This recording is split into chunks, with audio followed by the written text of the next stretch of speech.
అభిమాని హైపర్ ఆది గారిని సవినయంగా వేదిక మీదకి ఆహ్వానించేస్తున్నాను. Please welcome. Hearty welcome. Aadi గారు, అలసట తీరిందా? ఫస్ట్ మీ నీరసం తగ్గిందా? అది మై ఫ్రెండ్, లివింగ్ లెజెండ్. అన్ని మైకులు ఎందుకు, ప్రెస్ మీట్ ఏమైనా ఉంది? థ్యాంక్ యూ అండి అందరికీ. చాలా చాలా చాలా సంతోషంగా ఉందన్నమాట, అది మాటల్లో చెప్పలేనిది. నా పేరు హైపరాది, నేను ఆంధ్రప్రదేశ్ డిప్యూటీ సీఎం గారి తాలూకా. ఇది నేను ఇంక ఎన్ని సంవత్సరాలైనా చెప్పుకుంటాను, నేను అందులో తిరగలేదు. అంత కష్టపడ్డాం, ఆ ఫలితం మాకు అంత ఆనందాన్ని ఇచ్చిందనమాట. నిజంగా అంటే ఇంకా ఈరోజు ఈ ఫంక్షన్ ఇంత గ్రాండ్గా చేస్తున్న విశ్వప్రసాద్ గారికి నిజంగా థ్యాంక్ యూ చెప్పాలి. ఎందుకంటే మన కూటమి అనే ఒక సినిమా 164 రోజులు ఆడింది, అందుకే ఈ సక్సెస్ మీట్ జరుగుతుంది.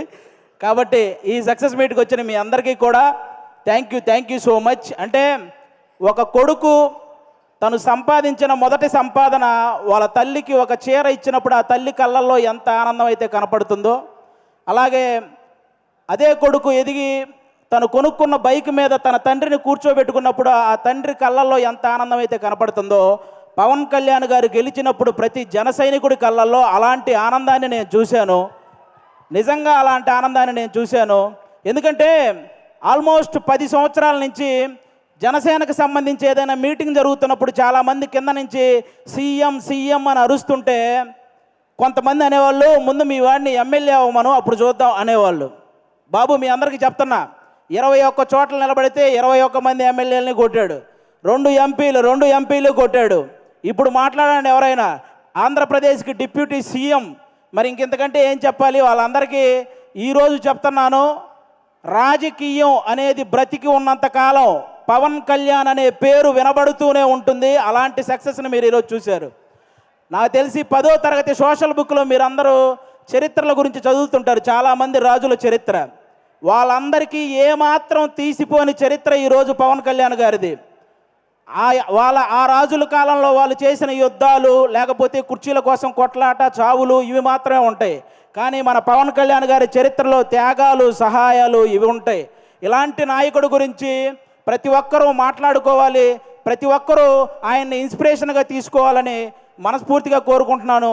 ఈ ప్రపంచంలో ఎలాంటి నాయకుడైనా గెలిస్తే ఒక గర్వం ఉంటుంది, కానీ ఒక్క పవన్ కళ్యాణ్ గారిలోనే గెలిచిన తర్వాత ఒక భయాన్ని నేను చూశాను. ఎందుకంటే ప్రజలు నా మీద ఇంత బాధ్యత పెట్టారు, ఆ బాధ్యతని 100% స్ట్రైక్ రేట్తో ఎలాగైతే నేను ఎమ్మెల్యేలని సాధించానో అదే 100% స్ట్రైక్ రేట్తో ఆ బాధ్యతలన్నీ నిర్వర్తించాలనే భయం ఆయన కళ్ళల్లో నేను చూశాను.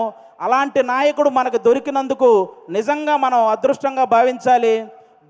గెలవటం ఇదంతా ఒక ఎత్తు అయితే, లంకా దహనం చేసిన తర్వాత హనుమంతుడు వెళ్ళి శ్రీరాముడి పాదాలు పట్టుకున్నట్టు ఎప్పుడైతే 21 సీట్లు గెలిచాడో వెళ్ళి వాళ్ళ అన్నయ్య చిరంజీవి గారి పాదాల పైన కూర్చున్నాడు, పాదాలను పట్టుకున్నాడు చూసారా, అప్పుడు ఆ అభిమానం 100 రెట్లు పెరిగిందండి. అందరి కళ్ళల్లో ఒక ఎమోషను. అంటే మెగా ఫ్యామిలీకి ఎప్పుడు దూరంగా ఉంటాడు కళ్యాణ్ గారు, దూరంగా ఉంటాడని అనుకునే వాళ్ళందరికీ ఈ విజయాన్ని తీసుకెళ్ళి అన్న దగ్గర పెట్టాడు చూసారా, అంతకంటే ఎమోషనల్ మూమెంట్ ఇంకోటి లేదు. అది మనకి ఎప్పటికీ గుర్తుండిపోతుంది. అలాంటి ఎన్నో హ్యాపీ మూమెంట్స్ని మనకిచ్చినటువంటి పవన్ కళ్యాణ్ గారికి, అలాగే జనసేన కోసం కష్టపడిన ప్రతి జన సైనికుడికి ఈ సభ ద్వారా అందరికీ కూడా నా ధన్యవాదాలు చెప్పుకుంటున్నాను. Thank you so much. ఈరోజు ఇక్కడికి ఇంతమంది వచ్చినందుకు మీ అందరికీ వన్స్ అగైన్. ఇక నుంచి మనకి ప్రాబ్లమ్స్ ఏమి ఉండవు, అంతా హ్యాపీగా నడుస్తుంది 5 సంవత్సరాలు. కాబట్టి మీరందరూ ఇలాగే ఈ సక్సెస్ని ఎంజాయ్ చేయాలని మనస్ఫూర్తిగా కోరుకుంటున్నాను. థ్యాంక్ యూ అండి. Thank you. అందరికీ ఒక డౌట్ ఉంది, డిప్యూటీ సీఎం గారు సినిమాలు చేస్తారా? చేస్తారండి, కంపల్సరీగా. కొన్ని ఉన్నాయి కదా బ్యాలెన్స్, అవి పూర్తి చేయాలి కదా, చేస్తారు. మమ్మల్ని ఎప్పుడు ఎంటర్టైన్ చేయడానికి